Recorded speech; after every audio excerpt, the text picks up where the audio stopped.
Aku Guna. Aku Is. Aku Sarah. Aku Alicia. Aku Lena. Aku Ismanda. Aku Valeria. Aku Merlin. Aku Sarah.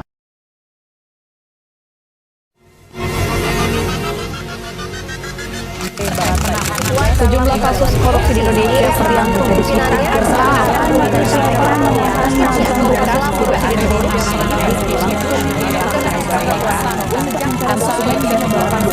proses penyelidikan dilakukan secara hati-hati untuk memastikan setiap tahapan berjalan sesuai. Rentetan berita tadi hanyalah puncak dari gunung es. Kita sering mengutuk korupsi sebagai kejahatan ekstrim para penguasa di gunung-gunung tinggi. Namun, apakah sebenarnya akar dari kata korupsi itu? Secara yuridis, sebuah tindakan sah dikategorikan sebagai korupsi jika memenuhi 3 unsur mutlak: unsur melawan hukum, unsur memperkaya diri, dan merugikan negara.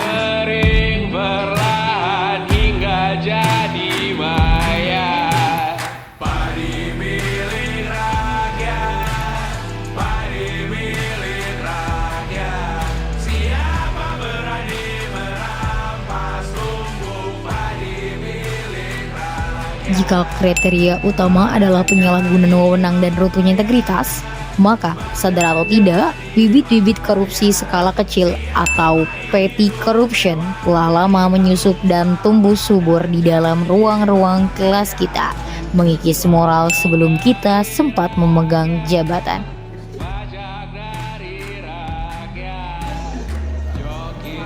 Mengapa angka korupsi di negara ini seolah tak pernah surut meski penindakan terus digencarkan? Jawabannya berada pada rapuhnya sistem yang beralih ke lingkaran setan politik berbiaya tinggi. Ketika penegakan hukum kehilangan taringnya dan saksi tidak lagi memberikan efek jerak, korupsi menjelma menjadi sebuah kebiasaan yang terstruktur. Namun, ada alasan lain yang jauh lebih mengerikan dari sekadar rusaknya sistem, yaitu normalisasi.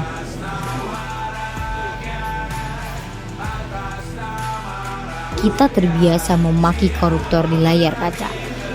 Namun, di saat yang sama, kita melanggengkan suap kecil-kecilan, memaklumi nepotisme, dan mengatasnamakan solidaritas untuk membiarkan kecurangan akademik terjadi di depan mata. Menghadapi realitas ini, langkah konkret apa yang bisa kita ambil? Pemecahan pertama adalah dengan memutuskan celah manipulasi lewat pemanfaatan teknologi.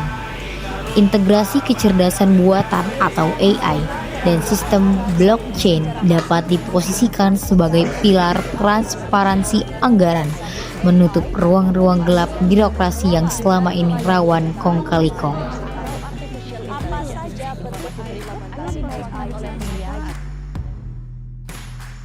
Kendati demikian, teknologi mutakhir tidak akan berakhir tanpa adanya pembenahan pada manusianya. Pemecahan paling fundamental adalah rekonstruksi moral lewat edukasi.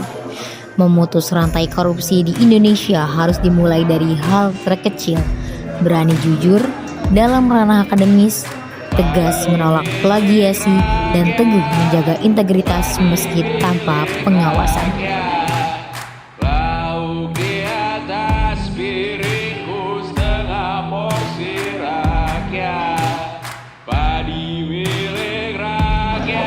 Korupsi mungkin menawarkan kemudahan semu, namun ia menghancurkan masa depan bangsa secara nyata.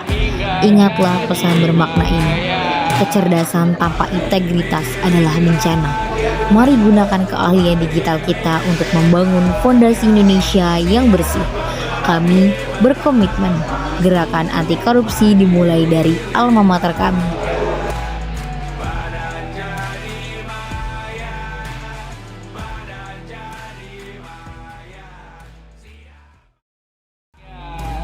Pajak dari rakyat, pajak dari rakyat. Siapa berani memakai uang pajak dari rakyat atas nama rakyat?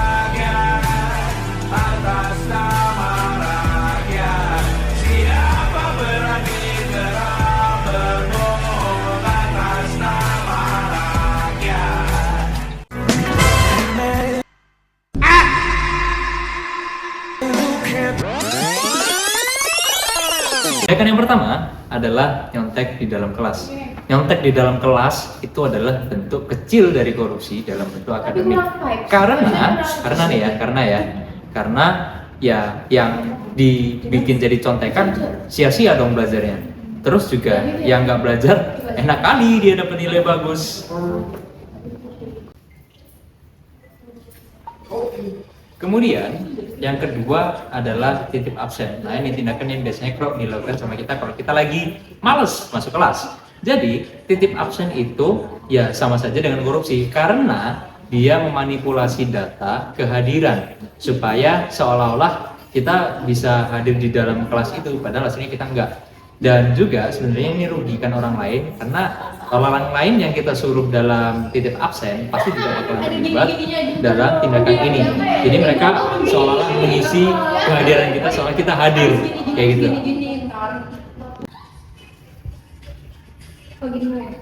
Nah, kemudian tindakan yang ketiga adalah menyuap.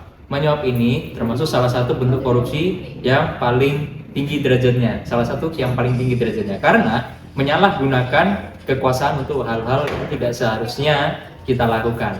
Seperti misal contohnya ya, memberi uang atau bentuk materi lain agar urusan kita bisa diperlancar dalam bidang administrasi, misalnya seperti itu. Itu adalah salah satu bentuk dari menyuap, dan menyuap itu tidak akan pernah menguntungkan. Kelihatannya hanya di awalnya menguntungkan, tapi pada akhirnya tidak akan pernah menguntungkan sama sekali. Nah, kesimpulan dari yang sudah kita dapatkan adalah walaupun hal tersebut terlihat kecil, tapi korupsi adalah korupsi yang mana korupsi besar dimulai dari hal kecil yang sering dilakukan dianggap sepele.